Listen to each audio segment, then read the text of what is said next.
In today's episode of the Educational Duct Tape Podcast, my guest is Amy Storer, a lead learning guide at Fried Tech and a certified Google and Microsoft educator and trainer. Together, we explore creative tools to replace Google Jamboard, including FigJam from Figma and Padlet Sandbox, as well as the more robust Figma for EDU. We also dive into digital calming rooms, Canva's magic media for generating custom visuals, and Padlet's new auto-captioning feature for videos and audio that enhances accessibility for learners. If there's one sound that echoes through my house more than anything else, it's the word "Mom!" Our kids yell from across the house with the most random questions. Where did you put my blue underwear? I'm kind of making that one up. Or, have you seen my toothbrush? It's like they think my wife's a human help desk. I keep telling her she needs a digital system where the kids could submit requests and she could follow up when she's got time. While my wife's still waiting for that personal kid request system, today's sponsor, Visor, has you covered when it comes to managing IT issues in schools.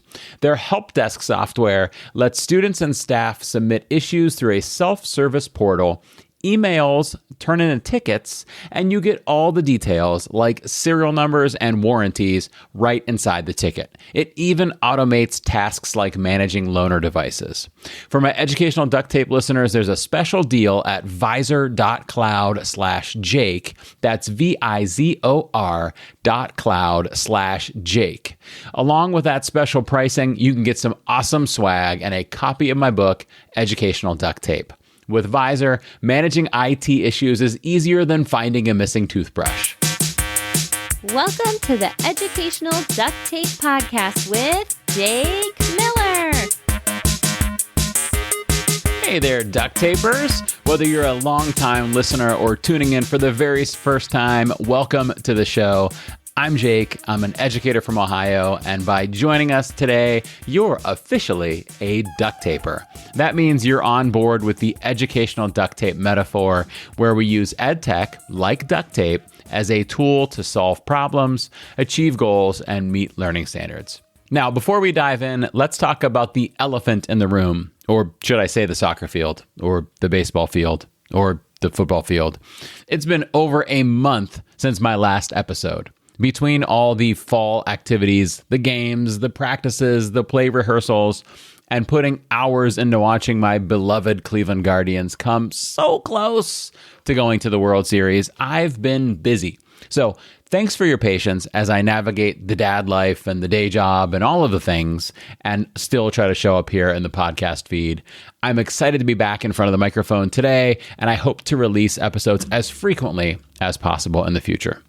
Speaking of updates, I've got something bittersweet to share. You might remember that interactive feature where I invited you, the duct tapers, to share your thoughts and insights for the podcast.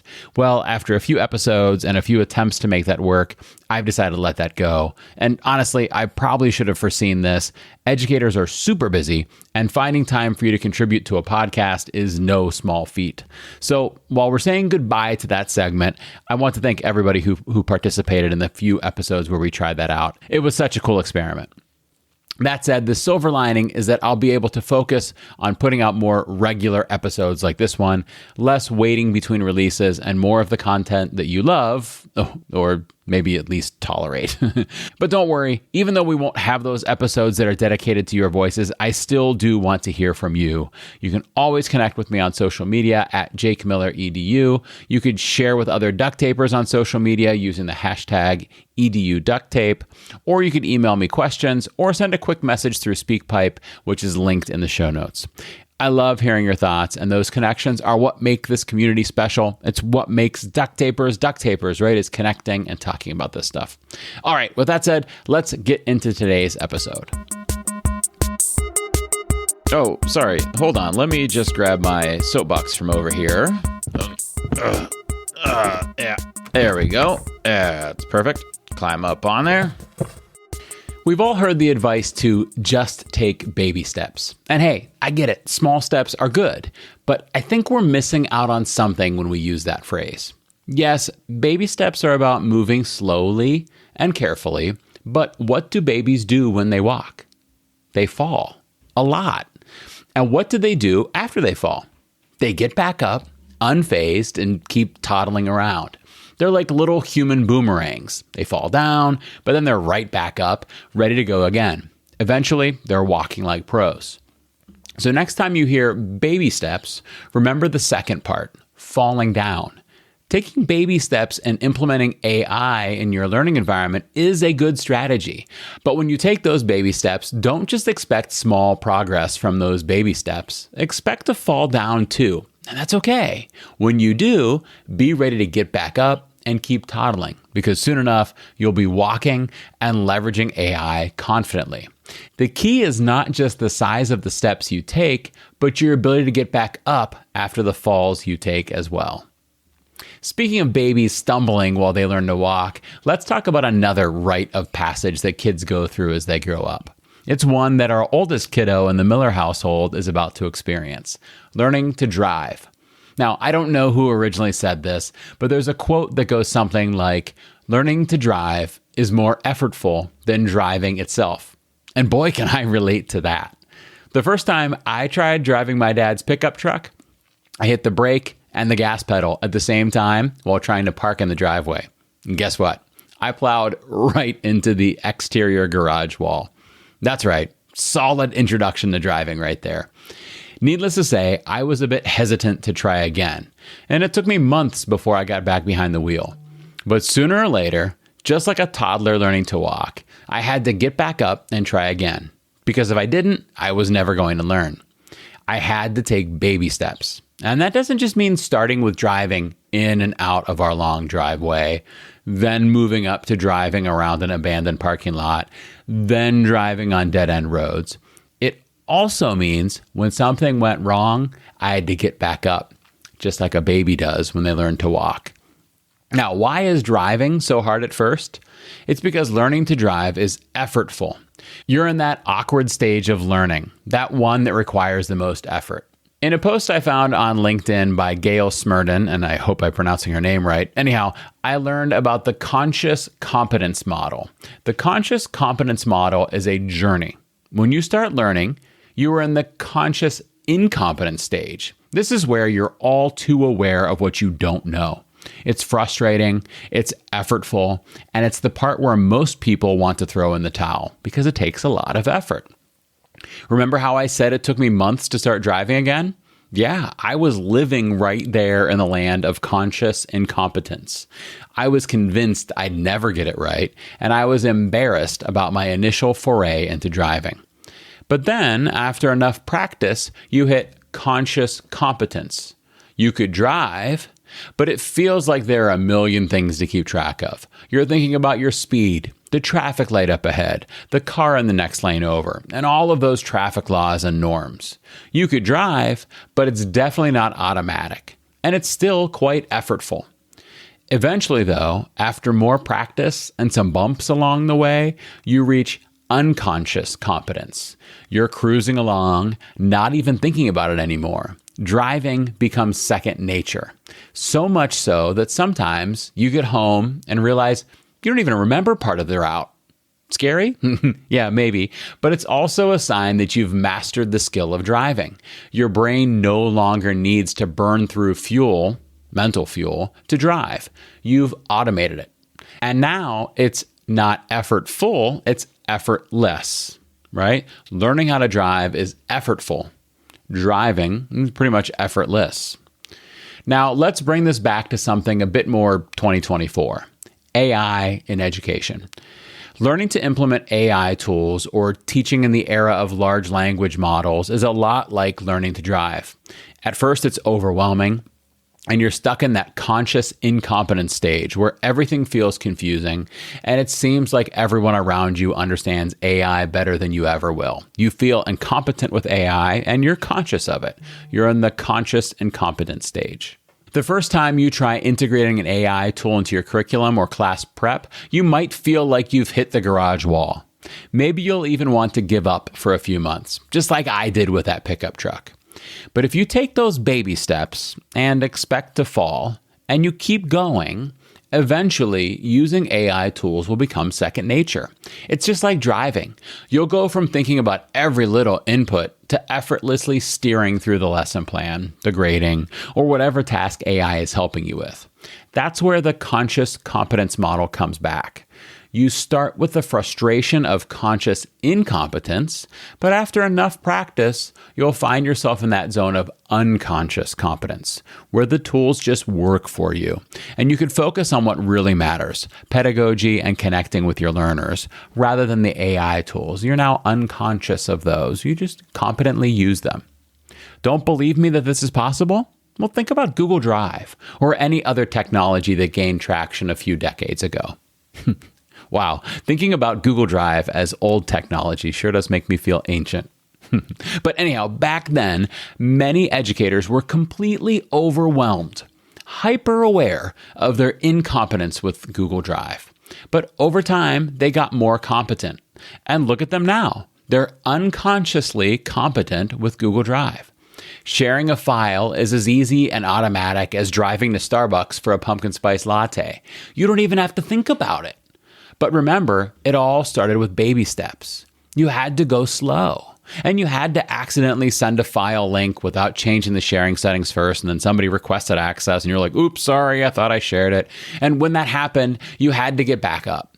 It worked with Google Drive, and now it'll work with AI too. You have to trust that. And here's the good news. Google Drive is helpful, right? And so is driving, right? Things would be tough without Google Drive and driving in our lives. And soon you'll find that you'll appreciate AI just as much. That's because it's not here to replace you as an educator. It's here to amplify what you do best and make it easier for you. AI can handle those repetitive tasks, things like summarizing articles, differentiating resources, writing emails, or personalizing learning paths for students, so you have more time to focus on what's irreplaceable, the human connection between you and your learners. Your ability to inspire, mentor, and guide students can't be replicated by a machine. Think of AI as an assistant, not a replacement. It's a tool that helps you engage more deeply with students, not something that takes over the heart of what you do. And if you keep that in mind, the why between integrating AI, how it's going to help you, you'll be more willing to get up when you fall. And here's the thing. As you go through this learning process, as you experience those falls, there's only one way you could truly fail, and that's by quitting. As Jen Sincero says in her book, You Are a Badass, that's the name of the book, not what she said. I guess she said it too. As she said in the book, the only failure is quitting. Everything else is just gathering information. So when you accidentally ram your dad's pickup truck into the garage wall, when you feel like you're stuck in conscious incompetence and tempted to give up, remember that every stumble is part of the process. It's all just gathering information. Another step towards mastering AI or whatever else feels overwhelming right now. When I had that epically embarrassing driving experience, I gathered information, right? Gas pedal or brake pedal. Never both, Jake. Use one or the other. You want to stop? Use the brake. It wasn't a failure. It was gathering information. I will never do it again, right? Taking baby steps means accepting the falls, but it also means getting back up. So take those baby steps, fall down, get back up, and keep moving forward. Because sooner or later, you'll be driving like a pro, whether it's on the road or in your AI-powered classroom. Here's your challenge for today. Think about where you are in your learning process with AI implementation. Are you just starting with AI, maybe feeling like you don't even know what you don't know? Or are you in that frustrating middle ground where nothing feels easy and progress seems slow? Wherever you are, keep going. Take those baby steps. And remember that the only failure is giving up. Because once you push through that hump, it won't just be baby steps anymore. You'll be running, and AI will be working for you effortlessly. Today's guest. Today's guest is Amy Storer. Amy is a lead learning guide at Fried Tech. She is a Google and Microsoft certified educator and trainer who is known for her exceptional teaching skills, meaningful use of tech in education, and her love of connected classrooms. She inspires and pushes others to explore avenues outside traditional teaching methods, making learning engaging and sticky. You could find Amy online at TechAmyS. That's on X and on Instagram and on TikTok, or you could reach out to her at amys@fried.tech. You can learn more about her and the rest of the Fried Tech team on friedtechnology.com. All those links will be there for you in the show notes, but not just in the show notes. Here in the actual episode is the one and only Amy. Amy, how are you doing today? I'm doing great. How are you? I am doing great. So Amy and I saw each other. It's been a little over a year hanging out down in Mississippi. Good times down in Mississippi. Right? Has it been a year or 2 years? Things are starting to blur together for me. I think it was a year ago. I know. I want to say a year. Yeah, I have such a huge love of Mississippi educators, their food. We love getting to travel to Mississippi. Yes. Their educators are always so much fun to work with. And Mecca is the conference that we helped to put on, and you were our keynote. Yes, twice down in it was fantastic. Yeah, it was a fun time down in was it Longshore? No, Longshore. So that wasn't Mecca. That must have been that was like our Mississippi 2 stops, Connects. right? It was Mississippi Connects. Is what it was called. Yes. Yeah. The summer one. Yeah. Down at the South Coast and then down up in Jackson, right? And I got to drive through Mississippi in between and tour the state. That's a cool place. Yeah.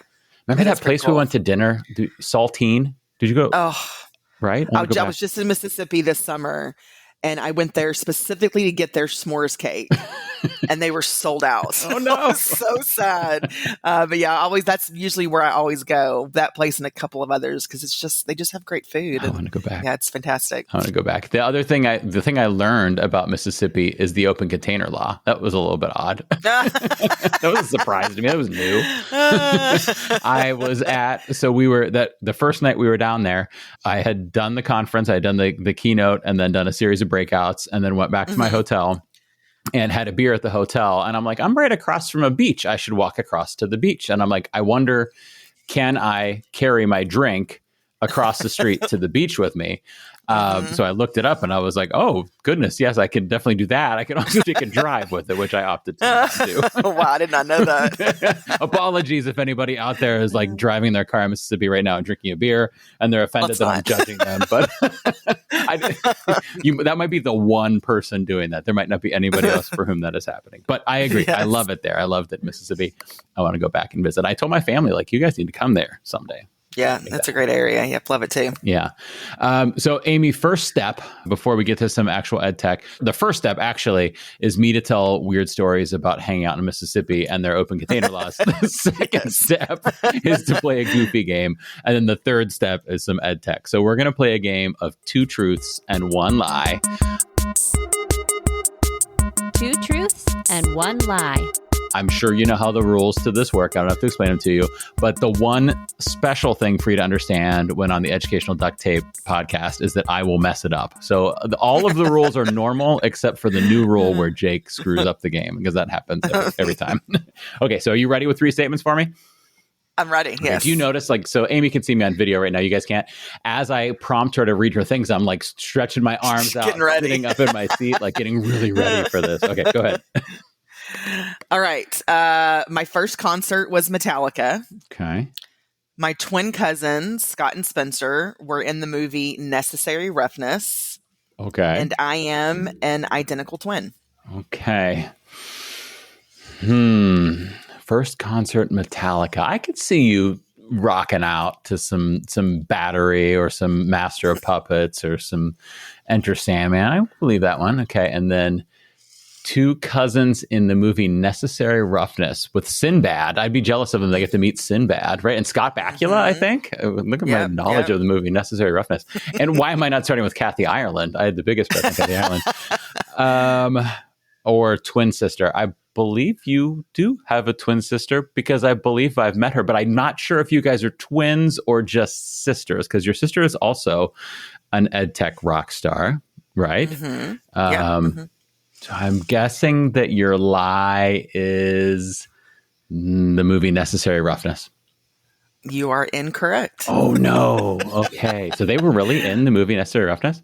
They were. Were they like extras? If you remember the movie, no, they were the twins with the ice blonde hair. Omar and Igloff, I think, were their names, or Igloff. They were, yeah, Swedish twins maybe. But if you watch the movie, they're always kind of in the background, but you see them quite often in the movie, but they were actually in it. And funny story about that, they offered to bring me and my twin sister out to the set for our birthday to meet the entire crew. Did you get to? And we said, no, we're having a slumber party. Why would we? Yep. Looking back, I'm like, Jason Bateman. Amy, what were you thinking? Jason Bateman's in it too? Yeah. Jason Bateman is like a young football player. I think he's the kicker, maybe. Oh my gosh. Yeah. Jason Such a cheesy movie, but I watch it every single year because it makes me think of the two of them. Oh, that's so great. I need to rewatch the movie now to see them and to see Kathy Ireland. Yeah, I'm going back to 1990s Jake right now. Okay, so you just told me that you have a twin sister. You said that in your answer there. Ha! Look at me. I know. I'm actually playing the game right. Amy, it's you who was a little bit lost there. So your lie is your first. Well, no, first tell us about your sister because she's awesome as well. Yeah, my twin sister, Diane, she is a middle school counselor in the Willis, Texas area. And she is a pioneer when it comes to counseling and ed tech. She's one of the first that you'll find out there that have used it to help support her in the roles that she does as a counselor and with students. And she's just incredible. She's a speaker as well. And she gets to do some work for Fried Tech also. But yeah, she's just fantastic. That's cool. I want to say I met her at ISTE or at FETC once, but I could be maybe I just met you and I thought it was Diane. I don't know. Maybe. I don't think that's the case, but you never know. I'll always remember in the very first season of the show, or maybe it was the second season, Sylvia Duckworth was on. You know, Sylvia Duckworth, who speaks about sketchnoting and the book about sketchnoting, and her thing and Two Truths and One Lie. One of the things was that she has two children or two pairs of children who are fraternal twins or something or another. I don't remember exactly what it was. And I got confused as to what twins meant. Sylvia had to teach me about it. So now I know what I'm doing. She's like, Jake, do you not know what this means? And I'm like, I know. I was just testing you, Sylvia. Right. But yeah. She taught me anyhow. Okay. So the lie is first concert was not Metallica. So what was your first concert? Sadly. So when people typically ask me, I will say it was Metallica. But if we're doing Two Truths and a Lie, I'll use it every time. My first official concert was Billy Ray Cyrus. Oh wow! I think it was the Houston Rodeo. Achy Breaky Heart. Yeah, that was my very first one. My second official concert was Metallica, and I've since seen them 4 times. So that's who I say is my first. But if we're being really, really truthful, it is Mr. Billy Ray Cyrus. The first one that you're proud of was Metallica. And I am not. Yeah, I'm not. No hate to anybody who loves country music. It's not my jam. I'm a fan of hard rock. So there is somebody right now in Mississippi driving in the car with an open beer next to them and a Billy Ray Cyrus single. It's the single sitting next to that. And they're so irritated. They're like, I'm done with these people. Right. I'm turning off the podcast. I'm sorry. Okay. I'm sorry. We're out of control. Was that at the height of his fame too? You know, I guess so, because that's when that song was out, Achy Breaky Heart, and the Houston Rodeo. They're pretty well known for bringing out some pretty, Don't break my heart. Pretty good singers and stuff. And so I was there with, I guess, was my mom with me? Maybe Diane for sure. For sure, not my dad. That's not his jam either. No, he's at Metallica. Yeah. He was a big Sade fan. Really, he was not a Metallica. I know, then. and he is, but he also loved like Fleetwood Mac. He had such great taste in music. He was a Burley. His name was Bear. Yeah. He worked, he had an automotive shop that was next to our house. And you would never think when you would walk in as he's working on cars, he'd be listening to Sade, but he loved her. And I still love her today. Beautiful voice. Well, yeah. He loves those women with beautiful voices, I guess. Fleetwood Mac too, with Stevie Nicks. Yeah. So you want to know who my first concert was? My very first? What? Wu-Tang Clan. Nice. And Rage Against the Machine together. Oh, together. Together. What a tour that was. Yes. I think you and I may have the same taste in music. Well, I was primarily there for Wu-Tang Clan, and they were fine. It was neat. They were, there was a lot of things happening on stage. But then Rage came on, and I was like, they were just a throw-in bonus for me, and I didn't know them super well. Yeah. And afterwards, I was like, that was cool. Yeah. That was really, because that was 98, 97 or 98. So that was right at the height of Rage Against the Machines, kind of like right after Bulls on Parade, kind of that kind of era. So Yeah. right at the height of their popularity. Maybe not the height. Maybe a couple years after the very highest they were. Yeah. So it was good.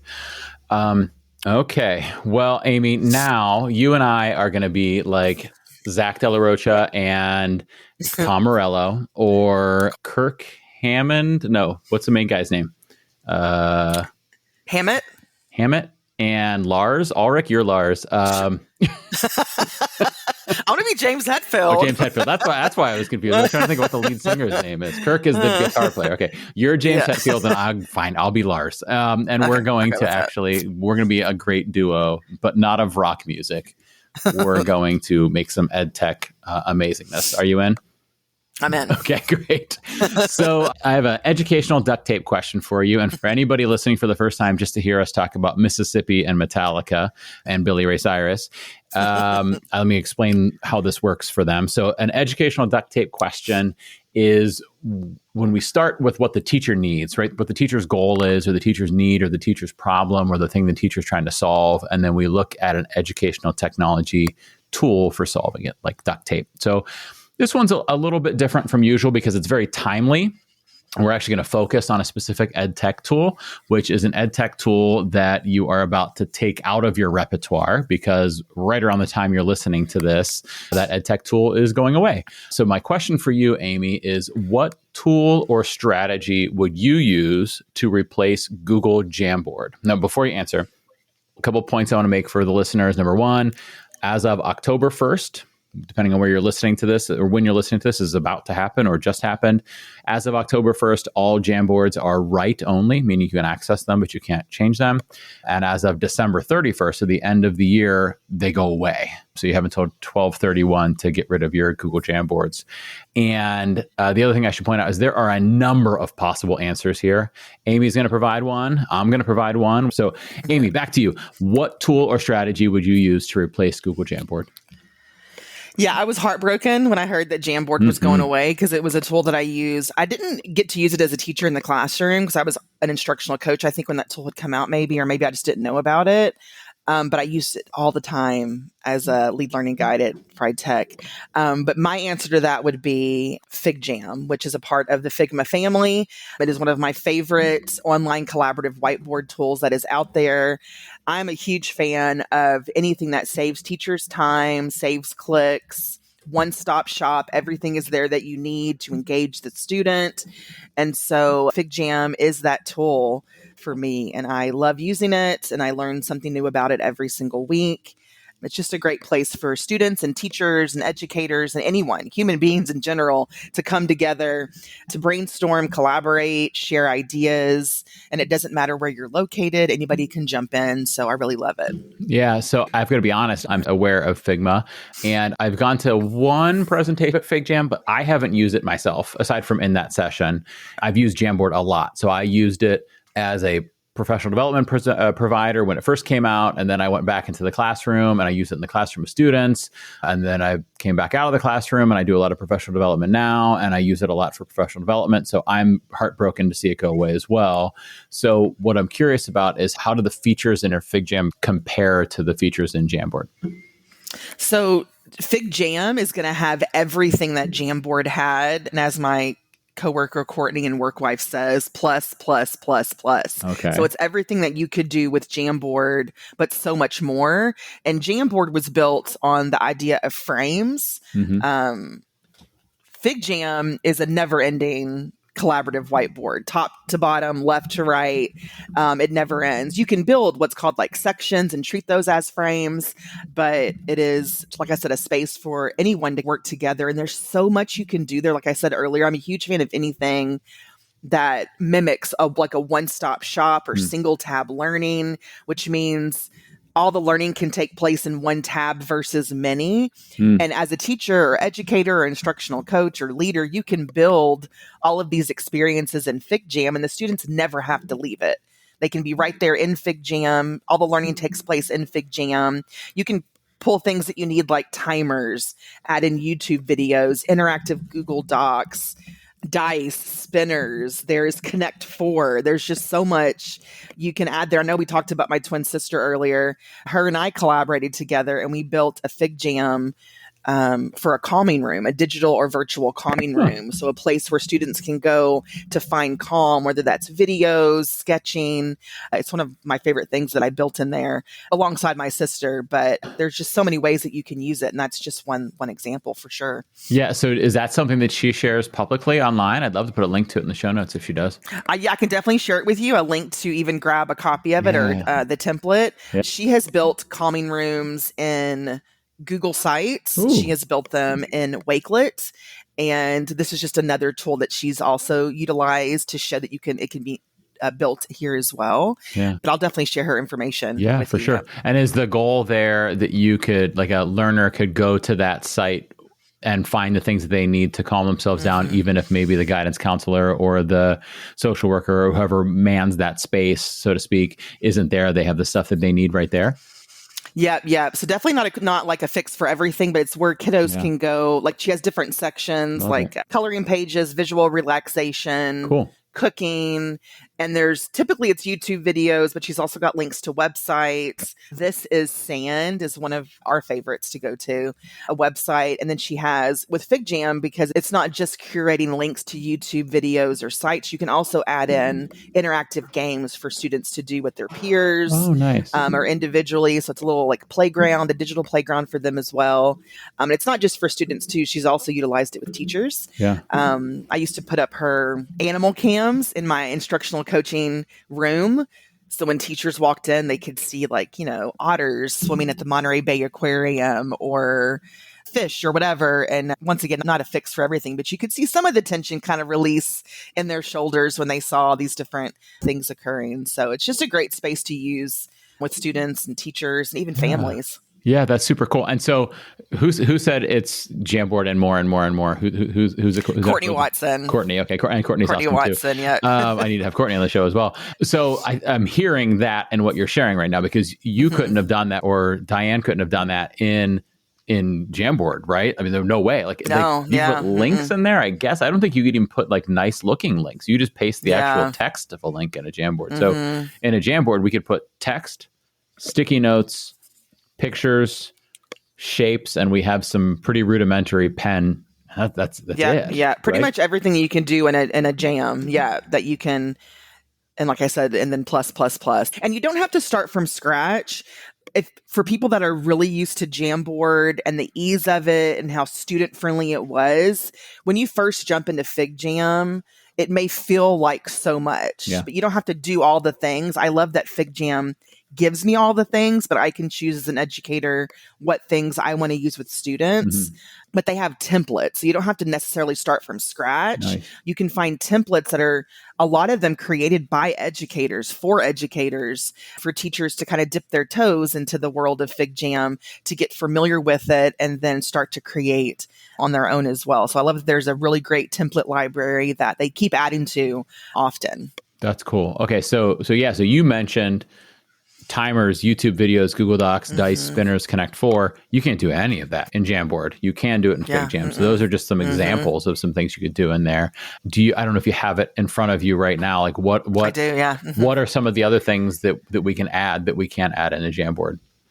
So one of my favorite features are their widgets and plugins. They have a whole library of things you can add in, like stickers, of course, the templates like I talked about, links, pictures, things like that. But they have widgets and plugins. And the way that Courtney, once again, the way that she explains this is widgets are those are things we are going to use together as a class. Okay. And plugins would be like for the person, just for you. I see. And so one of the widgets is a Polaroid camera that you can actually layer into the FigJam. And it's an actual old school camera, Polaroid.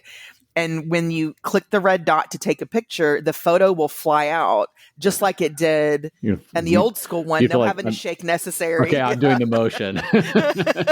We both are, yeah. I love that one because it's one of those things that just engages students and that experience. There's also a voice memo widget, which means the teacher could record their instructions and add it into a FigJam, or students could use it to record their voice to share their learning. And like I said, we have yet to have to leave FigJam to go grab those two things. They're all built in to the platform itself, which makes it really nice. Yeah. So it really is your one-stop shop. I mean, you just shared audio, you shared video, you shared images. So you said with video, you could pull in from YouTube. Can you record video in there? I don't think so.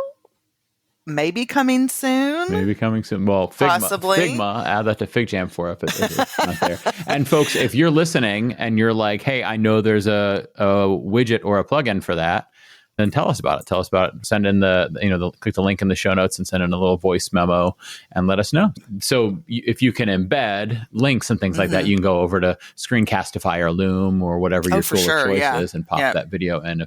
So really, for the most part, truly one-stop shop, because you could do so much and manage so many activities, a whole class period right in there. Does each FigJam, so you said it's like an unlimited canvas and you can build frames into it. It doesn't have like multiple pages, right? So if you wanted to use it repeatedly for multiple days in a row, they'd just be different frames on the same canvas, right? Yeah, there's pages now. You can add different pages into it. Yep. Oh, and those are completely separate canvas?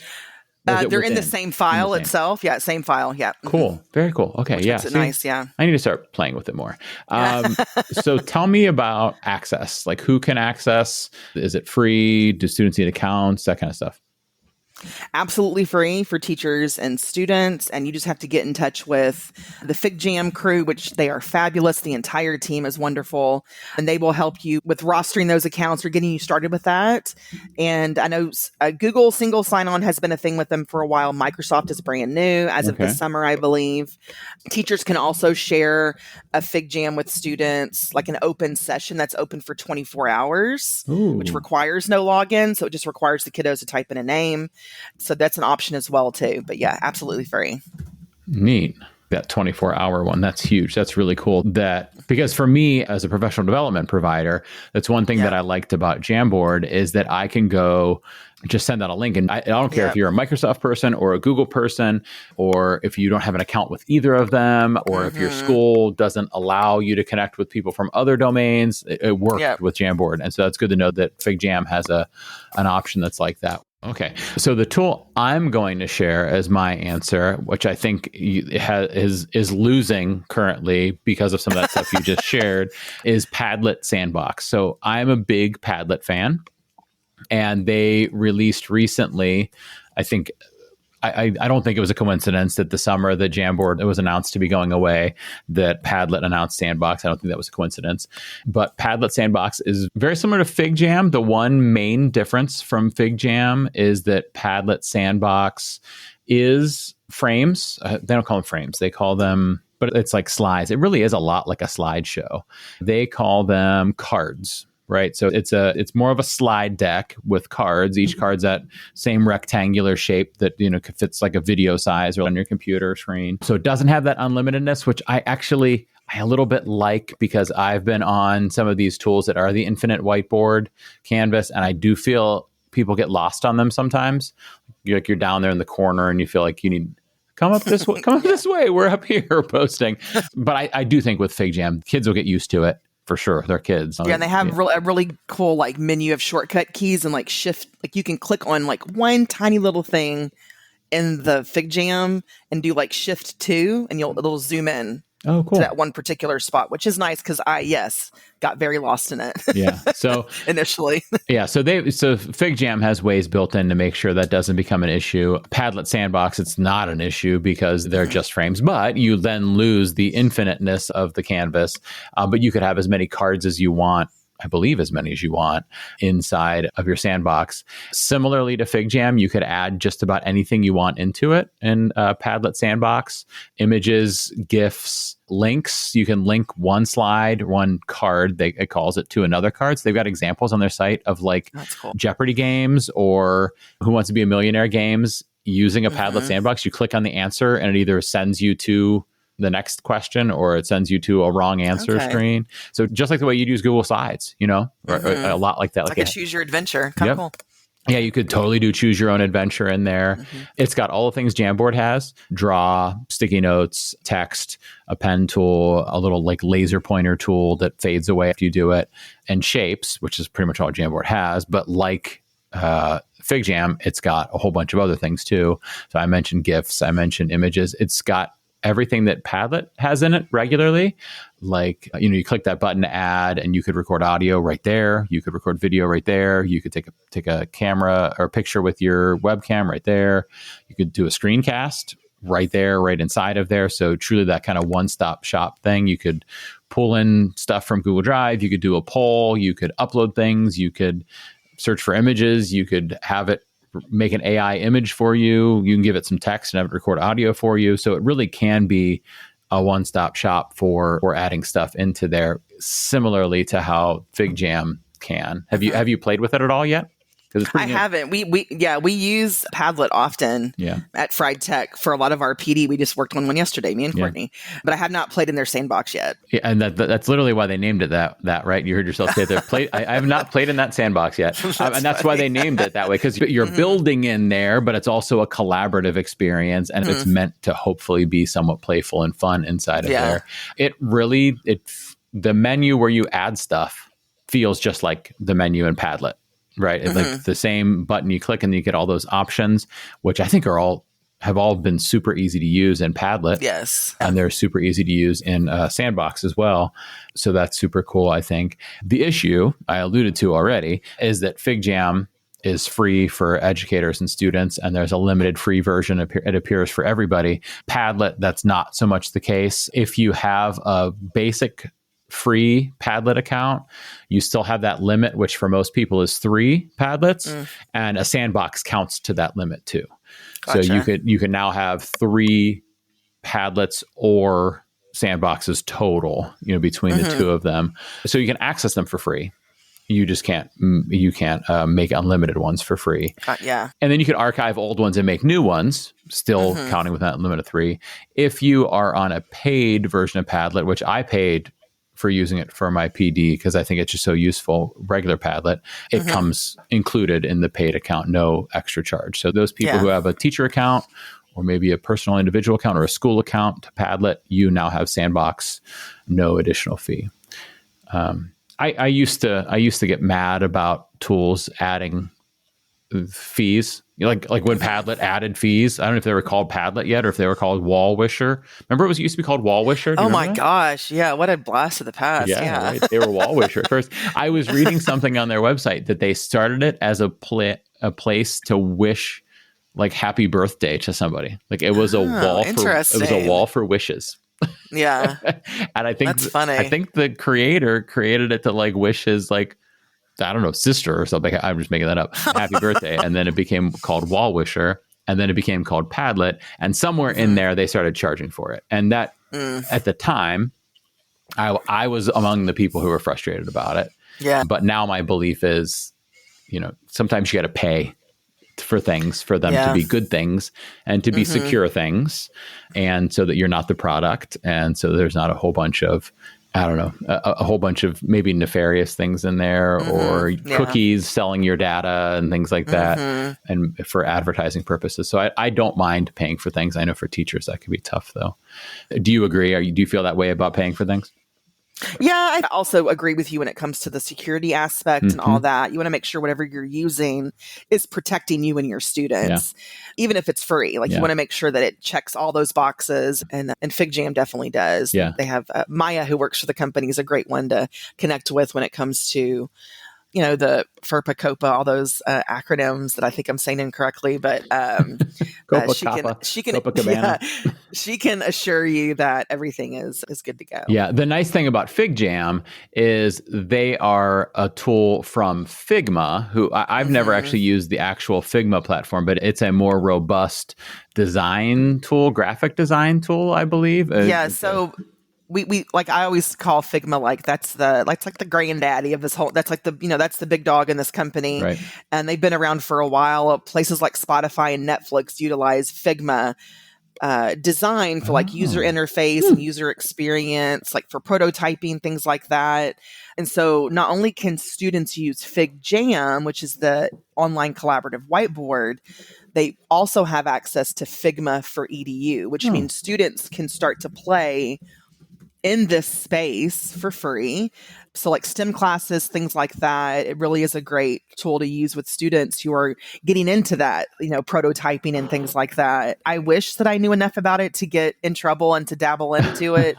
One of these days I will kind of explore a little bit further, but it seems pretty cool. Yeah. And I think that like, you wonder or you should wonder, why is this free, right? And so there, like they have a tool that's paying the bills, right? And that's the actual Figma platform that, Netflix ain't using it for free, right? Netflix is paying a bunch of money to use that. And so Figma has the money to do good and to have FigJam up there for education.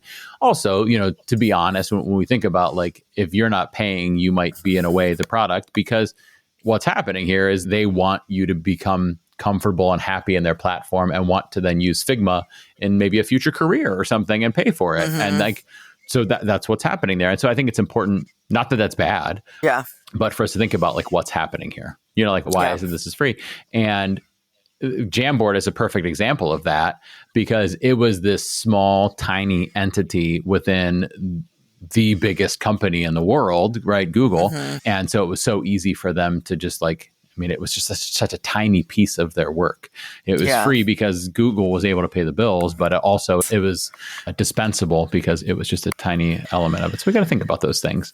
So I think FigJam is a great opportunity, a way to use it. I'm going to go check out that digital calming room just to see an example of curating things, which I think I'm guessing a lot of people's gears are turning in their heads about, if she could curate a set of things for a calming room, what could I curate, right? It could be the content for a lesson. It could be study resources for a unit. It could be activities for when a kid is done with work early. It could be a lot of things, right? So it could make for a really cool space, which again, you could not have done in Jamboard. Like that was just not possible there. Similarly, Padlet Sandbox could do those same things, but most likely with a price tag. So that's going to present an issue for a lot of teachers. I will say two things that I love about Padlet Sandbox. Number one, they have breakout links. So let's say I have a class of 20 kids and I want them to separate into 5 groups of 4. I would make my Padlet Sandbox have five identical slides, one for each group of 4. And then each of those slides has an individual breakout link that if I right click on it and get the breakout link, I could send it to just those kids. And that's the only slide they could see. But I see them all together. Okay. So it's like, imagine a slideshow. Like, we've all done this in Google Slides where you're like, group 1, you're on slide 1, group 2, you're on slide 2. Yep. Except now in this breakout link form, they can't see the other group slides. But you see them all in one place. That's really cool. Yeah, that's so pretty cool. That's a really neat feature in there. And the other feature that I'm excited about in there are that the slides individually have their own sharing settings. So I can go, you could write on this slide, students, but you can't write on this slide, right? Yeah. So there's some really precise editing options. So I'm excited to play more with both of them. I'm excited to use both of them out, see what people think of them. I'm excited to hear what the duct tapers think of the two of them, which one they prefer. I'm excited to hear the other ones they mentioned because we clearly haven't shared all of them. But I think that we are going to find that even though we're sad that Jamboard is gone, we're going to have some really awesome things to use in its. And I know that the listeners won't hear this like this week, but there is a big update happening. To which one? This week to FigJam. Oh no, a really, really great one. You can't say it, but I should link it in the show notes. Is that right?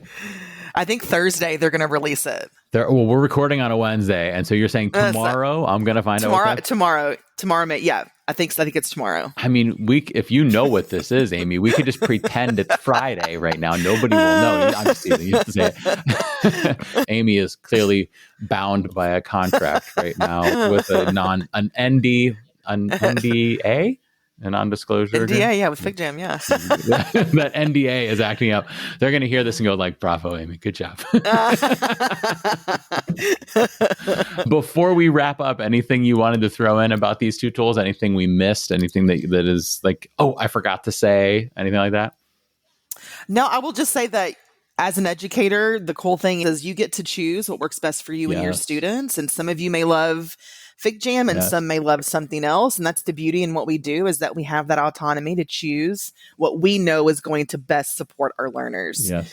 I know that if I was still in the classroom, if I was still instructional coaching, FigJam would be the tool that I would use every week, every day with students and teachers. And like I said, for some, that may be something different, and that is okay. That's the great thing about what we do as educators, is we get to choose what works best for us, and it looks different for everybody, and that's okay.